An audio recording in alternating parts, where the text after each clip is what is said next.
নমস্কার বন্ধুরা, দেখুন আজকে সানডে স্পেশাল একটা ব্লগ করেছি। দেখুন এই ব্লগটা করতে করতে আমার মনে হচ্ছে যে আমরাও ছোটোবেলায় সানডে গেলে খুব ভালো হতো। মানে সানডেতে ছোটোবেলাতে যে মজাটা করতে পারতাম এখন করতে পারতাম, কিন্তু এখন তো পারি না, বড় হয়ে গেছে।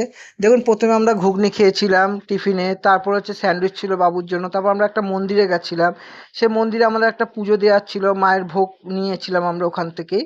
মন্দিরে হচ্ছে দুদিন আগে গিয়ে আমরা পয়সা দিয়ে এসেছিলাম, ওখান দিয়ে ভোগ কালেক্ট করেছিলাম। আমাদের দুপুরের লাঞ্চে এটাই রয়েছে বন্ধুরা। আজকে কিন্তু আমরা দুপুরবেলা এটা খেয়েছি, তো এটার জন্য আমার বউ উপোস করেছিল, পুজো দিয়েছে, এটা খেয়েছে। ও কিন্তু আজ বাইরে কিছু খায়নি, ঠিক আছে? তো এটা হচ্ছে আমাদের দুপুরবেলা খাবার ছিল। এরপরে হচ্ছে আমরা অনেক দিন বাদে ফুল ডে মস্তিতে ছিলাম। মানে আমি আমার ছেলের বয়সী মনে হচ্ছিল আমরা ছোটোবেলায় যদি আমরা এই বয়স থেকে যদি ছোটোবেলায় ব্যাক করতে পারতাম তাহলে ভালো হতো। প্রসাদে মাছও ছিল বন্ধুরা, দেখতেই পেলেন। চাটনি রয়েছে, পায়েস রয়েছে, মিষ্টি রয়েছে, তো সমস্ত কিছু রয়েছে মায়ের প্রসাদে। তো এটা মহাপ্রসাদ, ঠিক আছে, পরমান্ন এটাও রয়েছে। তো এটা খেয়ে দিয়ে আমরা একটু দুপুরবেলা ঘুমালাম আমি এবং আমার ছেলে। সেই ফাঁকে আমার বউ কিন্তু রাতের ডিনারটাও রেডি করে নিয়েছে। এটা হচ্ছে চিকেন পোলাও, এটা হচ্ছে চিকেন পোলাও হয়েছে বন্ধুরা, চিকেন পোলাও। আর সাথে হচ্ছে মাখানা, শসা, পেঁয়াজ দিয়ে একটা রায়তা মতন চিকেন পোলাও হয়েছে বন্ধুরা। এটা কিন্তু দুপুরবেলাই হয়ে গেছে, মানে ওই 3:30-4টের মধ্যেই হয়ে গেছে, কেন আমরা 4:30-র সময় আবার বেরিয়েছিলাম বন্ধুরা। কেন হচ্ছে বাবুকে নিয়ে একটু শপিংয়ে গেছিলাম। প্লাস হচ্ছে আমরা যে ত্রিবেণী মল আছে শ্রীরামপুরে, ওখানে গিয়েছিলাম। প্লে জোনটা খুব ভালো লাগে আমার ছেলে। তো তার মধ্যে একটু বিকালবেলা হয়ে গেছিলো, প্রসাদ তো সেরকমভাবে ভালোবাসে খাইনি ওগুলো।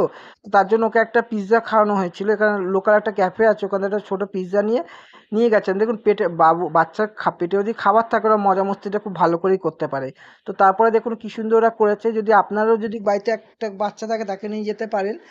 যে একটা প্যারেন্টস অ্যালাউ থাকে। এর মধ্যে আমি গেছিলাম শপিং করতে, কিছু শপিং করেছি। তো সেই শপিংয়ের ভিডিওটা বন্ধুরা আমরা আপনাদের সঙ্গে শেয়ার করে নেব পরে একটা ভিডিওতে। তো এরকমভাবে বাচ্চারা মজা করলে বাবা মারও দেখে খুশি লাগে, ঠিক আছে? ওদেরও একটা ফান অ্যাক্টিভিটি হয়, মোবাইল থেকে একটু দূরে থাকে, স্ক্রিনিং টাইমটা অফ থাকে। তো সবসময় তো পসিবল হয় না সবার পক্ষে, কিন্তু মনে হয় মাসে 1-2বার নিয়ে যাওয়াটা উচিত। কারণ বাচ্চারও রিফ্রেশিংটা হয়, কেন আজকের দিনে মাঠ ঠাটগুলো তো সবই কমে গেছে।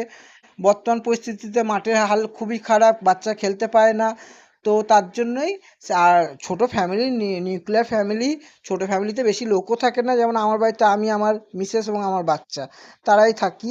তো এখান থেকে দেখুন আমরা কিন্তু এরপরে আমরা কিছু খেয়েও ছিলাম, যেটা হচ্ছে এখানে একটা হচ্ছে ফুড কোর্ট রয়েছে, যেখান দিয়ে আমরা খেয়েছিলাম হচ্ছে ধোসা। এই ধোসাটা কিন্তু খুব ভালো হয় বন্ধুরা। যদি আপনি ত্রিবেণী মলে যান, ত্রিবেণী মলের যে ফুড কোর্টটা আছে ওখানে ধোসাটা খুব ভালো হয়।